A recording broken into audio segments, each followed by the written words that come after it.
তেঁতুলিয়ার বড়বিল্লা চা বাগান এ যেন এক সবুজে মোড়ানো স্বর্গভূমি। বাংলার একেবারে উত্তর প্রান্তে হিমালয়ের কোল ঘেঁষে ছোট্ট শহর তেঁতুলিয়া। এখানে বিস্তৃত বড়বিল্লা চা বাগান যেন প্রকৃতির কোলে জেগে থাকা এক টুকরো সবুজ স্বপ্ন। যেদিকে চোখ যায় শুধু সবুজের সমারোহ। সকালবেলার প্রথম সূর্যের আলো চা পাতার গায়ে পড়ে, তখন মনে হয় সোনালি রঙে আঁকা এক জীবন্ত ছবি। আসসালামু আলাইকুম, সবাই কেমন আছেন? আমি আজকে ঘুরতে চলে আসছি বাংলাদেশের শেষ সীমানা তেঁতুলিয়া। তো এইখানে হচ্ছে বিশাল বড় একটি চা বাগান। আমি এই চা বাগানটি ঘুরে দেখব এবং আপনাদেরকেও ঘুরে দেখাবো। আপনারা তো অলরেডি আমার পিছনে দেখতে পাচ্ছেন যে কত বড় একটি চা বাগান। সুন্দর একটি রাস্তা দিয়ে আমি যাচ্ছি, দুই পাশে হচ্ছে সুপারি গাছের মাঝখান দিয়ে হচ্ছে এরকম চা বাগান। সো আপনারা ভিডিও না টেনে সম্পূর্ণ ভিডিওটি দেখতে থাকুন। আপনারা যারা ঢাকা থেকে আসবেন তারা ট্রেনে অথবা বাসে করে আসতে পারেন। ট্রেনে জনপ্রতি ভাড়া পড়বে 740 টাকা করে, আর বাসে ভাড়া পড়বে 800 টাকা করে। নামতে হবে পঞ্চগড় থেকে যে কোনো লোকাল বাস বা সিএনজি করে সোজা চলে আসবেন তেঁতুলিয়া। যেহেতু আমরা রাত করে আসছি, সো থাকার জন্য একটা আবাসিক হোটেল নিলাম। এটি হচ্ছে হোটেল স্কয়ার, তেঁতুলিয়ার মধ্যে সবথেকে ভালো মানের হোটেল। ভোরবেলা বের হয়ে গেলাম বড়বিল্লা চা বাগান দেখার উদ্দেশ্যে। আমরা তেঁতুলিয়া ডাকবাংলো 0 পয়েন্ট থেকে একটা ভ্যান নেই চা বাগানে যাওয়ার জন্য। জনপ্রতি 30 টাকা করে ভাড়া নেয় আমাদের থেকে। তো চা বাগান যাওয়ার পথে আমার চোখে পড়লো যে এখানে হচ্ছে হলুদ বাস, যেটা হচ্ছে থাইল্যান্ডি বাসটা আপনাদেরকে দেখায়, অনেক সুন্দর। আরে বাঙালিদের লেখালেখির আছে বাস ওরে ছাড়া বাবা। নাই। দেখছেন না ওই বাসের মধ্যে কি পরিমাণ লেখা। ওই চিকনটা হচ্ছে মাত্র ওই পাশে জন্ম থেকে হলো। এই যে নাম্বার দিয়ে দিছে, সহজ ভাই লাগবে নাকি? আর প্লাস ভিআইডি কার নাম্বার? আপনারটাও লিখে যান না থাকবে আমি ভালো আছি না। দারুন, যাক নতুন কিছু দেখলাম। না বাসার ফিনিশিংটা সুন্দর। আমার তো হলুদ বাসটা আপনাদেরকে দেখালাম। এখন হচ্ছে আমার এই পাশে হচ্ছে নেপালি যে বাস, এই বাসটাও দেখাবো। দেখুন এই বাসটা অনেক সুন্দর, অনেক মোটা।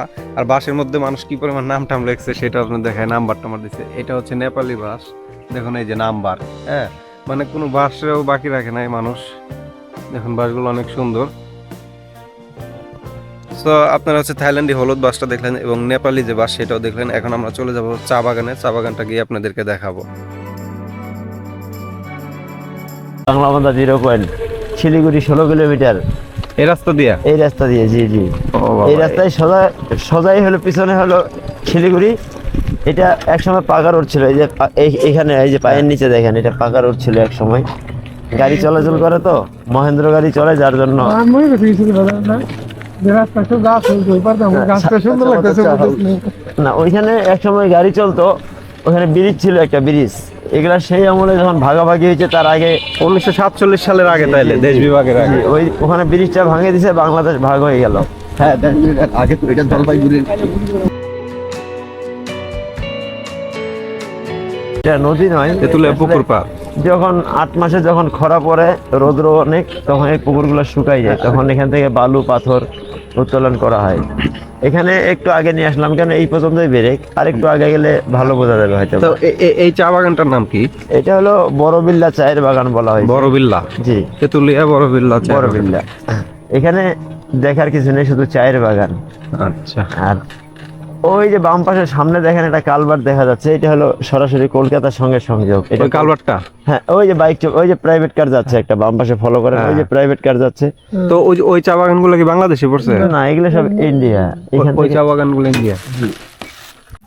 এখন আমি আছি হচ্ছে তেঁতুলিয়া বড়বিল্লা চায়ের বাগানে। চায়ের বাগানটি আপনাদেরকে ঘুরে দেখাবো। এই চায়ের বাগানটি অনেক বেশি সুন্দর, যেটা হচ্ছে মাঝখান দিয়ে যে আম গাছের লাইন। আপনাদেরকে একটু দেখাই, দেখুন কত সুন্দর। দেখুন এখানে আসলে সবুজের সমাহার, চারপাশটা দেখতে খুবই ভালো লাগে। অনেক বড় একটি বাগান। আর এখানে হচ্ছে অনেকগুলো চায়ের বাগান আছে, আমি সবগুলো চায়ের বাগানে আপনাদেরকে ঘুরে দেখাবো। আর এটার ওই পাশে হচ্ছে ইন্ডিয়া, যে ইন্ডিয়ার বর্ডার একটা নদী আছে, কিন্তু ওই পাশটায় আমাদের হচ্ছে যেতে দিবে না।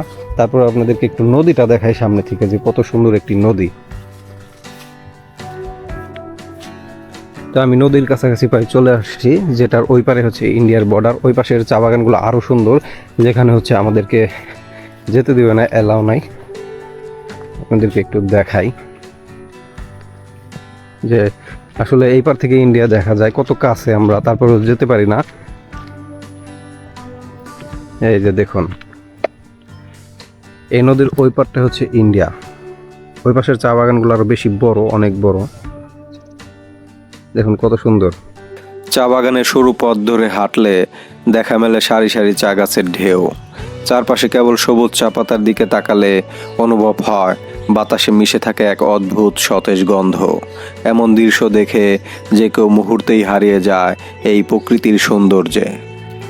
দেশের নানান জায়গা থেকে ভ্রমণপ্রেমীরা আসেন এখানে। কেউ ক্যামেরায় বন্দি করেন সবুজ ঢেউয়ের সৌন্দর্য, কেউ বা নীরবে বসে শুনে যায় পাখির ডাক।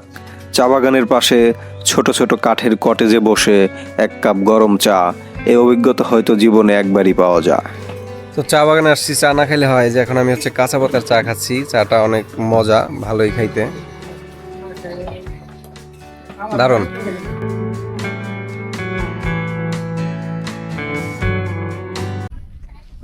এতক্ষণ আমি আপনাদেরকে বড়বিল্লা চায়ের বাগানটি ঘুরিয়ে দেখালাম। চায়ের বাগানটি অসাধারণ, আমার কাছে ভালো লেগেছে। আপনাদের কাছে এই বাগানটি কেমন লাগছে সেটা আপনারা কমেন্টসে বলবেন। আর এখন আমি চলে যাব যেটা আরও বড় বাগান, সেই বাগানটায়। সেই বাগানে হচ্ছে এরকম আম গাছ নাই, এটার জন্য আম গাছের জন্য একটু দেখতে অসুবিধা হয়। আর ওইটা হচ্ছে একদম ফ্রি স্পেস, ফ্রি জোন। ওইটা হচ্ছে আপনাদের ভালো লাগবে আর অনেক বেশি। চলেন আমি সেখানে যাচ্ছি, আপনারা ভিডিও কন্টিনিউ করতে থাকুন। এখন আমি এই পাশে বড় একটি চা বাগানে ঢুকতেছি। দেখুন এটা রাস্তাটা এত সুন্দর, জাস্ট মুগ্ধ হয়ে গেলাম আমি দেখে। আর এইখানের বাগানটা অসাধারণ, আপনাদের ভালো লাগবে। আমি এখন বাগানের ভিতরে অলরেডি চলে আসছি। দেখুন বাগানটা কত সুন্দর। আমরা শুধু জানি যে সিলেটের চা বাগানগুলো অনেক ভালো সুন্দর, কিন্তু না, সেটা ভুল। এখানে হচ্ছে তেঁতুলিয়ার চা বাগানগুলো অনেক জোস, দারুণ দেখতে। আপনাদেরকে একটু দেখাই। দেখুন এটা হচ্ছে মাঝখান দিয়ে রাস্তা, হেঁটে যাচ্ছি। দুই পাশে হচ্ছে সুপারি গাছ, সুপারি গাছের লাইনের মাঝখান দিয়ে যেতে খুবই ভালো লাগতেছে আমার কাছে। আমি চা বাগানের ভিতরে ঢুকতেছি, এটা হচ্ছে যাওয়া খুবই কষ্ট, কারণ লাইনটা হচ্ছে অনেক চাপা। তারপর যাচ্ছি, আর এই চা বাগানের মধ্যে হচ্ছে অনেক বিষাক্ত সাপ থাকে, অনেক রিস্ক নিয়ে আমি যাচ্ছি। আপনাদেরকে একটু দেখাই চারপাশটা। অলরেডি সবুজ ভাই দাঁড়ায় আছে ভিতরে যা, এই যে দেখুন সবুজ ভাই সুন্দর একটি পোজ নিয়ে দাঁড়ায় আছে, কারণ এত সুন্দর জায়গা আসলে তার নাম সবুজ, সে সবুজে মিশে যায়। আর এরকম সবুজ জায়গা আসলে কার না ভালো লাগে। দেখুন কত সুন্দর, কত বড় একটি এরিয়া, দারুণ। বিচারাটা মুগ্ধ হয়ে গেছে এখানে এসে। সো আপনাদেরকে আমি একটু চারপাশটা ঘুরিয়ে দেখাই।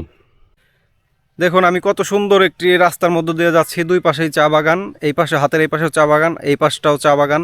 খুবই ভালো লাগতেছে দেখে। আর এইখানের পাতাগুলো হচ্ছে আরও বেশি সুন্দর, একদম ফ্রেশ নতুন পাতা। এই পাশের পাতাগুলো হচ্ছে নতুন, এখনও হচ্ছে এই পাতাগুলো কাটে নাই। এগুলো হচ্ছে একজনের কাছে শুনতে পারছি বা জেনেছি যে 45 দিন পর পর হচ্ছে এই পাতাগুলো কাটে। একবার কাটার পর এটা হচ্ছে 45 দিন পরে আবার নতুন পাতা হয়। তো সিলেটে আমরা দেখছি যে ওইখানে হচ্ছে হাত দিয়ে পাতাগুলো ছিঁড়ে, আর এইখানে হচ্ছে কাঁচি দিয়ে তারা কাটে এই পাতাগুলো উপর থেকে, কারণ এইখানে হচ্ছে পাতার দাম একটু কম, যেহেতু এই জন্য এদিকে হচ্ছে যত্নটা একটু কম নেয়। তেঁতুলিয়া বড়বিল্লা চা বাগান শুধু চায়ের উৎস নয়, এটা প্রকৃতির সঙ্গে মানুষের সহাবস্থানের প্রতীক। এখানে আসলে বোঝা যায় শান্তি মানে কেবল নীরবতা নয়, বরং প্রকৃতির সান্নিধ্য, নিজের অস্তিত্ব খুঁজে পাওয়া। সবুজ এই ভূমি আমাদের শেখায় বাংলাদেশ শুধু নদীমাতৃক নয়, এটা প্রকৃতির এক জীবন্ত ক্যানভাস। তো চা বাগান ঘুরতেছি, ঘুরে খুবই ভালো লাগছে। আর আমরা দেখুন চা বাগানের মাঝখানে চলে আসছি, আমাদের ব্যাগ ট্যাগ চা বাগানের উপরে রাখছি। পাতাগুলো এত শক্ত, গাছগুলো অনেক শক্ত, যার উপর আমার মনে হয় বসলেও কিছু হবে না। তো বরাবরের মতো আমার সাথে আজকে সবুজ ভাই আসছে। সবুজ ভাইয়ের কাছে একটু শুনি তার এখানে এসে কেমন লাগলো, আর সে কি দেখলো, তার সব কিছু বিস্তারিত একটু আমরা জেনে আসি। সবুজ ভাই আপনার এখানে এসে কেমন লাগলো বলেন। আমি পুরা তো চাংখা, পুরা পাংখা, আমার খুবই ভালো লাগছে। মূলত আসছিলাম কাঞ্চনজঙ্ঘা দেখার জন্য, আবহাওয়া খারাপ থাকার কারণে কাঞ্চনজঙ্ঘা দেখতে পারি নাই আমরা। তবে আমরা এখনো হাল ছাড়ি নাই, আমরা যাব ওইখানে, আবার যাব। সকালে গিয়েছিলাম, দেখতে পারি নাই।